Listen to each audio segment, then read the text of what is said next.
Okay, tonight on the bench. This is actually something I was working on last night. So this is an old IBM clock, and actually I have two of these. I don't know, they're probably 50s. IBM made school clocks, and they kind of had a big business there. They had master-slave clocks. Like one clock would send a signal to all the other clocks. They all had the same exact second. This one is a standalone, and last night I opened it up to replace the cord. This is a new cord I put on. And what happened was it didn't work. So either I did a bad job of replacing the cord, or it has another failure on it. So let's take a look what we have here. And there's little tabs that hold it down. I'm trying to see if you can see maybe there's a date on it. IBM, 15 volts. What? 115 volts. I don't see a date. Cool clock. All right, so I'm trying to get the clip off, and there's places for 4 clips. There's only 2 clips here in 2025. So let's see if we can get those off without damaging them, because I don't have anything to replace it.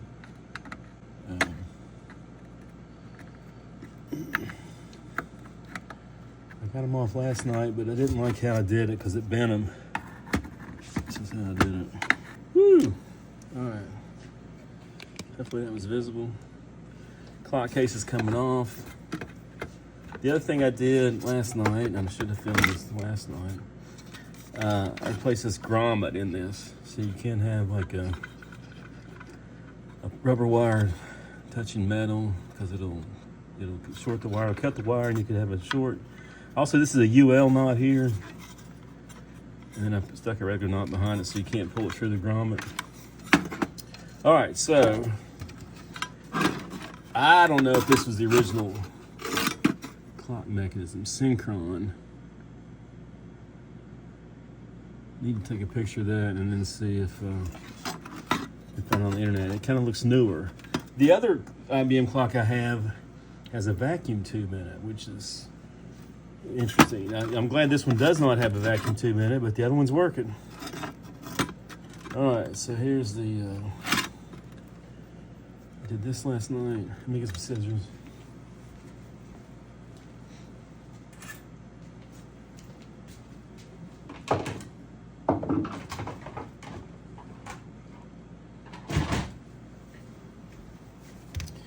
Okay. As far as bench repairs go, so the goal here is to have a safer vintage clock, which is definitely in rust we trust, right? Full luck, but you have hazards associated with that typically. All right, so taking this one off. There's my connection. I guarantee that was getting electricity. So I guess I'll reverse them. I don't think it's going to do anything. I think the clock's dead. Because this shouldn't have failed last night. So those are reversed. So how am I going to tell that this is the one I want to switch to, right? So it's always good to label your stuff. And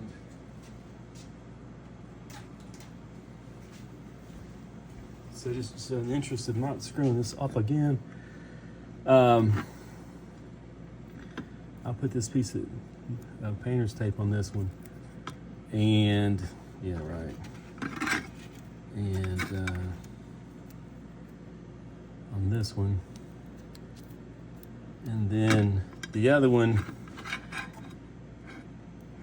I'm trying to use. Sometimes a black wire has a white line on it. This one here kind of has a line on it, and the other side doesn't. So let's just get it quickly swapped, and I don't have to worry about that part of it. All right, back to brute force. Another thing I want to do on these videos is, because typically I get cut, right? You get the screwdriver in the hand or the whatever, sharp edge, and then I have a thing. I'll have a thing in the video called First Blood. You know, I have a time hack, a screenshot for comedy. It's super funny, isn't it? All right, so I had first blood last night. Where is it? Oh, right here. I don't know what time it was.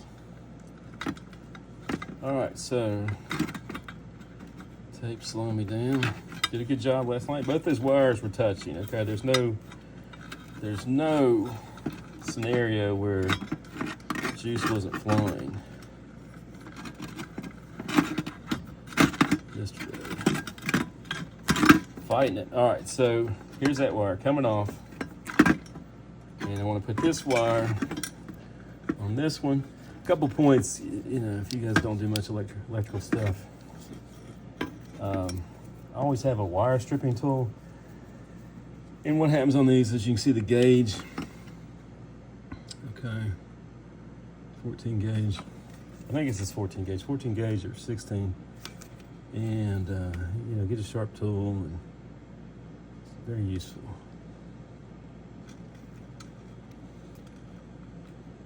Come on, little fella. I used to use my teeth, but man, it's not smart. Many things didn't used to do that wasn't smart. All right, got metal. Well, okay, so remember we labeled them, then the painter's tape came off. All right, so this is the kind of the white one. So I think this is it, I'm pretty sure. So you could take these and you could unwind them. They're what do they call it, stranded wires. You could unwind them and wind them together and twist them together and solder them, right? And then before you solder them, put a heat shrink wrap on these two wires, and then put the heat shrink over it and seal it. But I don't know if it's any more effective long-term than wire nuts with electrical tape. I'm not going to go that route tonight on this because I don't think the clock works anyhow, but we'll find out shortly. Okay, all right, so that one's wrapped. I don't have the bag showing these. I could go get it. I might have to go get it. I'm definitely gonna go get it because I've let the wire in this one, so I got to get another one unless I can get it out. Let's see. I'm just getting another one.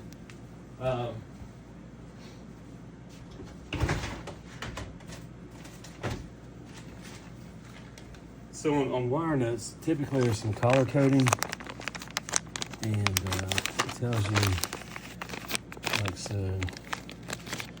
So this would take 3 number 20 gauge. Now, the lower the gauge, the thicker the wire, right? So 3 number 20s, 3 number 16s. So blue is probably the smallest one if I have any in here. Let's see. Bag's definitely been opened before. Let's see if we got any blues. See that? Yeah, I've got at least one, maybe 2. All right. So I'm checking these out, making sure that they don't have any, you know, it could be takeoffs. They could have the wire busted up in it. Okay, so we're gonna put blue on. I like to test this before I seal it back up. I'll probably do that. So there's blue. And here's the other one. Now we did do the kind of the stripe wire to the other wire. We're reversing the polarity from last night. Last night would have been more interesting if it worked. And I'm cutting this off, make it a little bit shorter here. Also, you don't want your wire fragments to fall on your electronics because it could short it, like mine did just now. But the electronics are here. Okay, wire cap.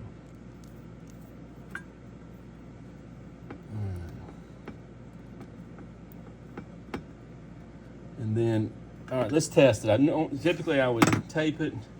Let's see if we're lucky. And trust me, things I don't want to touch is metal when I plug it in. Been there, done that. So I'm gonna lay it here. I'm sure everything's not stupid.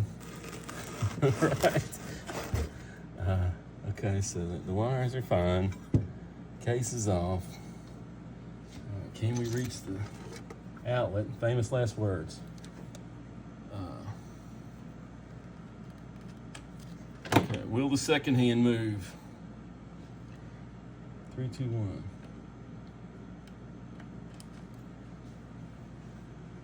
No, just like last night. All right, so it's not polarity. It's not getting contact. Juice is flowing. I had something else plugged in that outlet. It was working. Something's gone belly up in the back in the Synchron. Well, okay, that's good information. Let me unplug it. I want to tape it. Well, I guess I want to tape it. Or do I want to try to find a new Synchron? Right, whatever the heck it is. You can take a picture of that and then do Google reverse image search. So why isn't it now, if I had any skills, what if that comes off? Scary.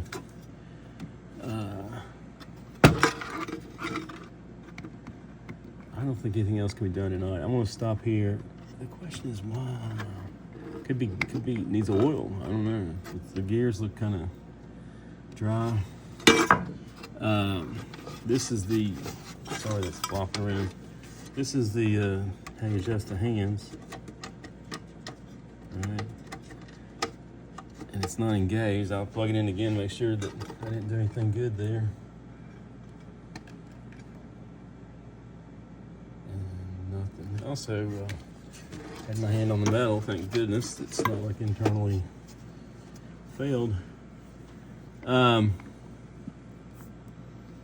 right, so plan B. Yeah, sometimes it works, sometimes it doesn't. That's too nice around. This thing didn't work. I knew it wouldn't work tonight. And there are screws to take this thing off. Feel lucky. Let's see what we can do here. I'd like to get this clock working. It worked in the past. I don't know why it stopped. It worked in a barn for years and years and years. Ended up on the wall. That's how it got rusty. Okay. So now, a lot of times you take something apart and it's famous last words because you can't get it back together. Also, make sure you don't lose your parts like I do a lot. I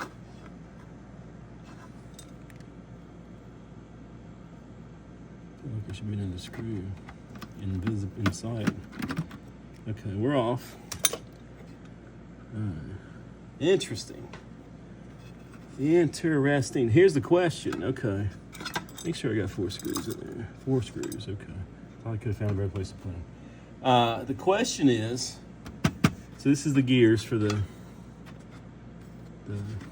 hands. The question is, does this turn on its own? All right, so I'm going to plug that in and see if the gears turn. So, here we go. Scared. I could pick it up. I mean, I'm just kind of leery lately. I've been around a long time. So this is frozen. So if I can get on one of these, God, I don't like touching anything that's plugged into 115 volts. If I get on one of these, I might be able to fix this thing. All right, so we're gonna stop here on what's on the bench. And when I come back to this, I will film another video. Thanks. Okay, this is part 2 of that IBM Clock repair attempt. And I'm getting ready to plug it in. I took the top of it off. I took the top off and I squirted some oil in it. I like to use 3-in-1 oil for electric motors. Top tip right there. Took the lid off. It kind of spins here. I don't know how you get oil in the thing. I did oil the back of the gears up on this. And I haven't flipped it over because I don't want the oil to come onto the faceplate. But anyhow, back to the motor. Looks like these motors replacements are big money, like 250 bucks. Let's see, here we go. Should spin. Testing. There it goes. So it is working. That's crazy. I don't know how you oil it. I guess I need to Google that, but I'll Google that, and then I'll put it back in. Yeehaw. Okay, back to the clock repair. So I didn't do much. I tried twisting the gears with a pair of pliers, which I don't like doing. And then I squirted oil in a little bit. And then I squirted oil in this hole here, which I don't, what's it? It's blowing a bubble now. That's crazy. It's a bubble. It's turning. And like I said, like a new one of these is $250, something like that. So I'm gonna put it back in there. Let it blow that bubble for a while. That's crazy. Maybe the spinning things we saw on the inside are creating air, and that's the outlet. Maybe it's not an oil hole. I looked online. I didn't see a whole lot that addressed these Synchron motor lubrication. So, I want the thing to work easily for a long time. We'll see how it goes. All right, I'll put it back in. So I put the motor on the back of the clock with the 4 screws, the Synchron, which we got working, I guess. I'm trying to let it drip downward. I don't want to drip into the clock face. So there's that. I gotta hustle here. Let me play a game here. The game is support. All right, so and here's the, you can't see the wires. I got the wires. I'm going to, hopefully you can see. Let me see. No.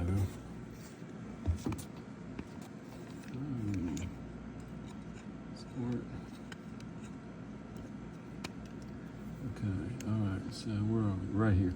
So basically I'm taping these to keep them from coming apart. That's why you tape them. So I like to tape the wires and then go over top the wire nut. Maybe 2 separate rolls, 2 separate strips of tape. But come on. There's different kinds of electrical tape. I think like 888 and some other brand. Some other number. So I wouldn't take like cheap tape. Rule number 1 here is you don't want your house to ever be impacted by your electronic repairs, right? Because then you would be looking like an idiot. And I don't need any help. So I got that wire wrapped up. I know you can't see it. That's because I don't want the oil to drain downward into the clock face.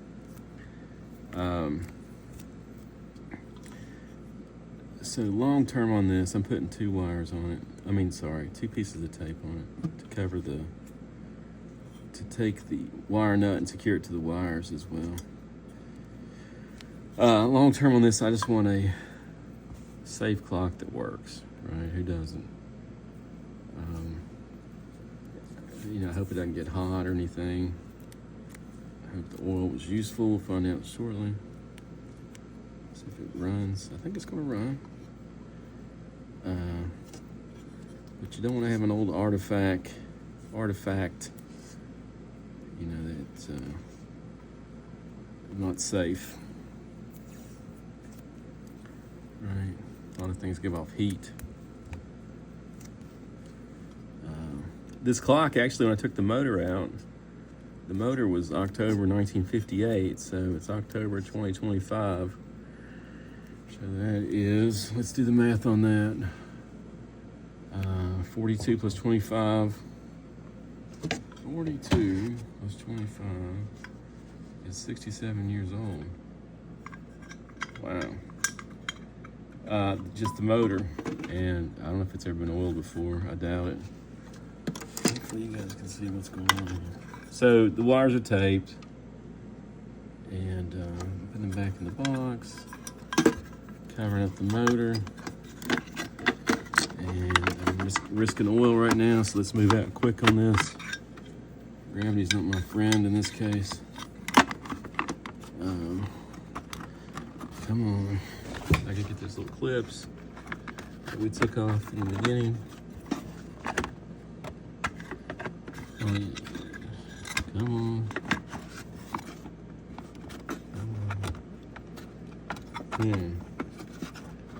Okay, getting there. Finally. All right, so it's on. Make sure it's not dripping through. You gotta see my point on that, right? Whatever can go wrong will go wrong, typically, for me at least. So you don't want it to go wrong, right? And this is not going right. Trying to get this clip on. I think last night I used the pliers to push it down, and it's a race against time because I don't want the. Ooh. Alright, let's see if we get the pliers to push it down. Not winning. Wish I had some more of these. Wish I had some new one of these. Come on.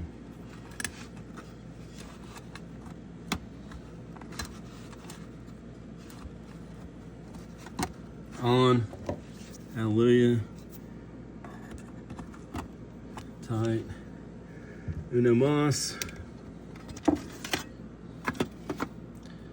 Come on. Oh, it's kind of wrinkled. It's a real thin piece of metal. Like you can bend it just looking at it.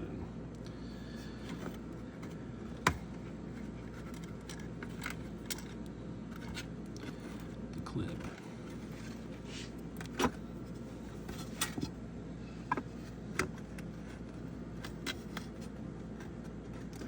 Come on. All right. Nope.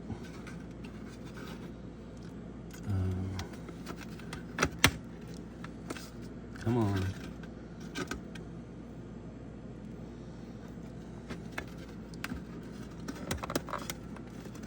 Got it. All right, amen. Let's get it here. Woo. Come on, oil, stay out there. Let's try it out. Whoa.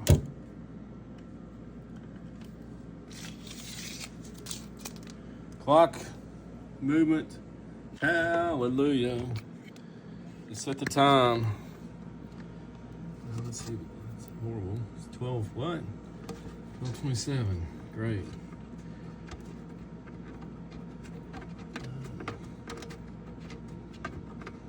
Come on. Come on. Come on. It's AM. It's a new day. Come on. Come on, come on, come on. Man, I'm glad I didn't get oil down the hole in the middle. Alright. By the time I get to 12:27, it is 12:28. Alright, here we go, here we go, here we go. Boom. Now, I got a spot on the wall for it. Start at the camera. There we go. Alright, spot on the wall. And